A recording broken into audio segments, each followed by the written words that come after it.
ორგანიზაციები თითქმის ერთი წლის განმავლობაში სხვადასხვა ღონისძიებებით იქნება ეს აკადემიური კონფერენციები, იქნება საჯარო აქციები თუ სხვადასხვა პეტიციები საზოგადოებისა და ხელისუფლების ყურადღებას ვამახვილებდით იმ ტრაგიკული სინამდვილის მიმართ, რომელიც დადგა 1 სექტემბრიდან გალში. ეს გახლავთ ის, რომ გალის ქართულ სკოლებში აიკრძალა ქართულად სწავლება. საერთოდ აფხაზეთში არის 165 სკოლა, აქედან 123 არის რუსული, 31 სომხური და მხოლოდ 11 გალის რაიონში არის ქართული. ჩვენ მიმართეთ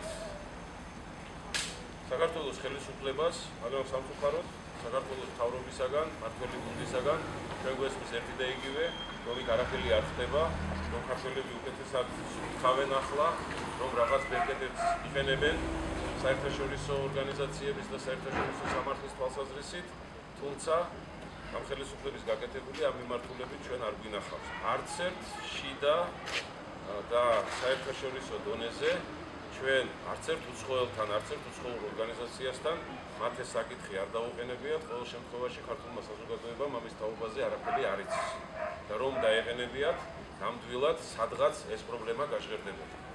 მინდა გითხრათ, რომ საერთაშორისო სამართალმა ჯერ კიდევ 2001 წელს დაძლია, ასე ვთქვათ, ეს პრობლემა, როდესაც ჩრდილოეთ კვიპროსის რესპუბლიკაში იდგა ეგრეთ წოდებულ რესპუბლიკაში ოკუპირებულ ტერიტორიაზე და სეპარატისტულ რეგიონში იდგა ანალოგიური პრობლემა, თუმცა იქ შედარებით უფრო მსუბუქი ფორმით, რადგან იქ ამ სეპარატისტულ ხელისუფლებას არ აუგზავნავს დაწყებითი განათლების მიღება მშობლიურ ენაზე, აკრძალა მხოლოდ საშუალო განათლების მიღება, დააწესა ცენზურა ბერძნულ წიგნებზე და იქ სახელმძღვანელოებზე, მაგრამ ადამიანის უფლებათა ევროპულმა სასამართლომ ეს ფაქტი ცნო შეუსაბამოდ ევროპული კონვენციის მე-10 მუხლისა და ევროპული კონვენციის მეორე მუხლის, პირველი ოქმის მეორე მუხლის შეუსაბამოდ, ეს გახლავთ გამოხატვის თავისუფლება და განათლების უფლება. ეხლა მდგომარეობა ასეთია, პირველიდან მე-4 კლასამდე აიკრძალა საერთოდ ქართულად სწავლება, მხოლოდ მე-3 კლასში 10 საათის ნაცვლად არის 3 საათი ქართული ენა და ლიტერატურა. დანარჩენ ზედა კლასებში მათ ჯერჯერობით არ აქვს შესაძლებლობა არც მატერიალური, არც ასე ვთქვათ რესურსების თვალსაზრისით, უზრუნველოვანი მასწავლებლების თვალსაზრისით არ აქვს ჯერჯერობით რესურსები და ეტაპობრივად გააუქმებენ ამ კლასებს. თუმცა თქვათ ერთ-ერთ სკოლაში, სადაც დაინიშნა ახალი დირექტორი, ეს გახლავთ ოქუმის სკოლა, უკვე მაღალ კლასებშიც, ოქუმის საშუალო სკოლა, უკვე მაღალ კლასებშიც ესე იგი აიკრძალა ქართულად სწავლება. ჩვენ აქ ჩვენი მოსვლის მიზეზი ის გახლავთ, რომ ჩვენ მინდა ვიმართოთ საქართველოს საკონსტიტუციო უფლებები, ის არის სახელმწიფოს მეთაური და კონსტიტუციის გარანტი და დაიცვას თავისი მოქალაქეების, მის ხელთ არსებული ყველა საშუალებებით დაიცვას თავისი მოქალაქეების უფლება განათლებაზე, რათა მოქალაქეებმა მიიღონ განათლება მშობლიურ ენაზე. გარდა ამისა, ჩვენ ნაკლები მოლოდინი გვაქვს იმის, რომ საქართველოს ხელისუფლება, მთავრობა და მმართველი გუნდი რაიმეს გამოასწორებს, ჩვენ მიგვაჩნია, რომ ეს გუნდი თვითონ შეიცვალოს, მაგრამ აქედან ვერ მიმართავთ საქართველოს საზოგადოებრივ და პოლიტიკურ სპექტრს, ქართულ საზოგადოებას, რომ აღიმაღლოს ხმა ოკუპანტების ამ ბარბაროსობის წინააღმდეგ. ეს აუცილებელია იმისათვის, რომ უპირველეს ყოვლისა ქართული საზოგადოების ყურადღება იქნეს მიქცეული ამ პრობლემებისადმი და მერე მსოფლიო საზოგადოებრივების ყურადღება იქნეს მიქცეული ამ პრობლემებისადმი. ჩვენ აქედანვე ვიწყებთ კამპანიას, გვაქვს კონსულტაციები კრების შიგნით, ანუ კრების ორგანიზაციებს შორის და გარდა ამისა სხვა პოლიტიკურ ორგანიზაციებთან გვაქვს გარკვეული კონსულტაციები და საზოგადოებრივ ორგანიზაციებთან და ჩვენ უახლოეს მომავალში ამ თვალსაზრისით გავმართავთ სხვა უფრო სერიოზულ და მნიშვნელოვან აქციებს, მანამ არ მივახცევთ, რომ ოკუპირებული გალის ტერიტორიაზე არათუ 11 სკოლაში, იქ არის 31 ქართული სკოლა, ყველა ქართულ სკოლაში აღსდგეს ქართულად სწავლება. გამარჯობათ. ბატონი პრეზიდენტისადმი გვაქვს საფასთა კრებისაგან განცხადება.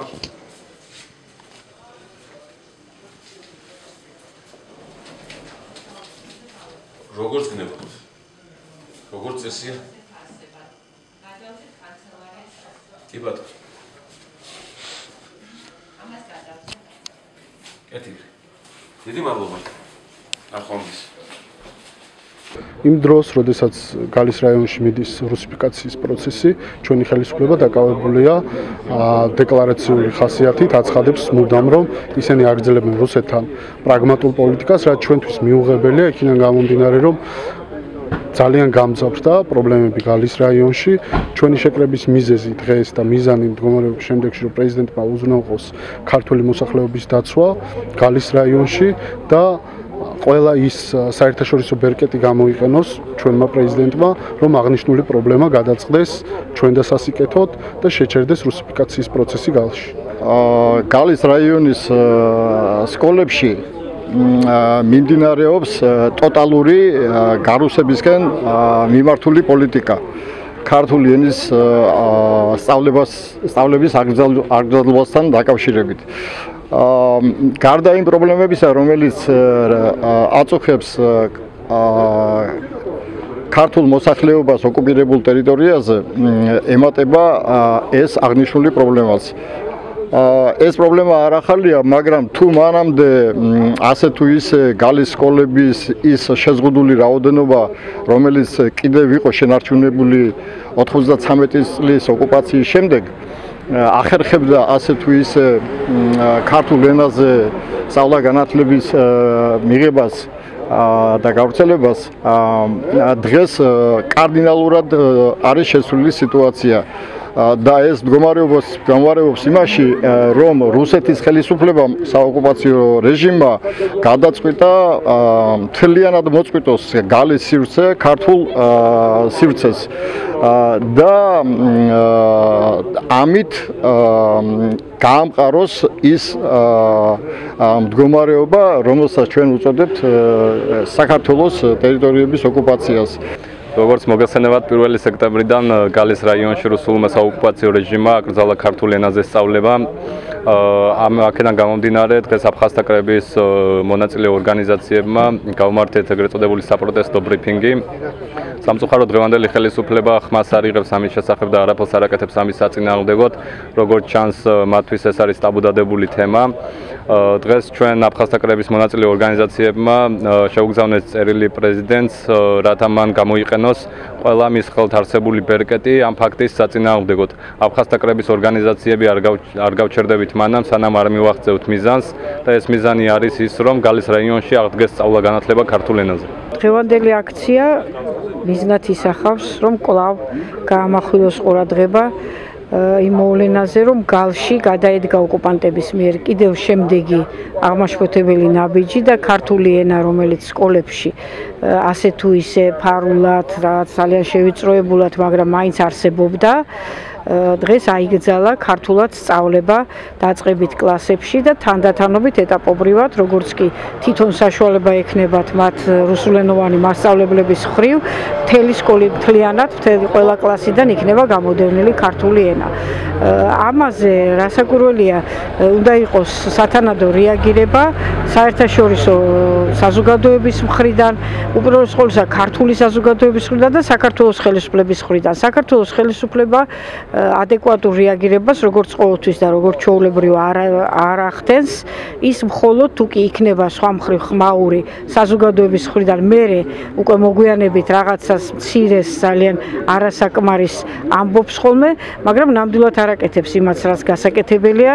ხა ჩვენ გვესმის, რომ თქვათ ტერიტორიას ვერ გაანთავისუფლებს ჯერ, მაგრამ ყოველ შემთხვევაში იმას მაინც უნდა აკეთებდეს, რომ სათანადო ხმაური შექმნას საერთაშორისო მასშტაბით აი ამ ასეთი რასისტული, ასეთი დისკრიმინაციული რეჟიმის მიმართ და ჩადენილი მისი მორიგი ჩადენილი დანაშაულს მიაპყროს მსოფლიოს ყურადღება სათანადოდ. როგორც მოგეხსენებათ, გალში აიგრძალა ქართულ ენაზე სწავლება, რაც ძალიან მნიშვნელოვანი საკითხია ჩვენთვის, ქართული საზოგადოების და ქართული სახელმწიფოსთვის.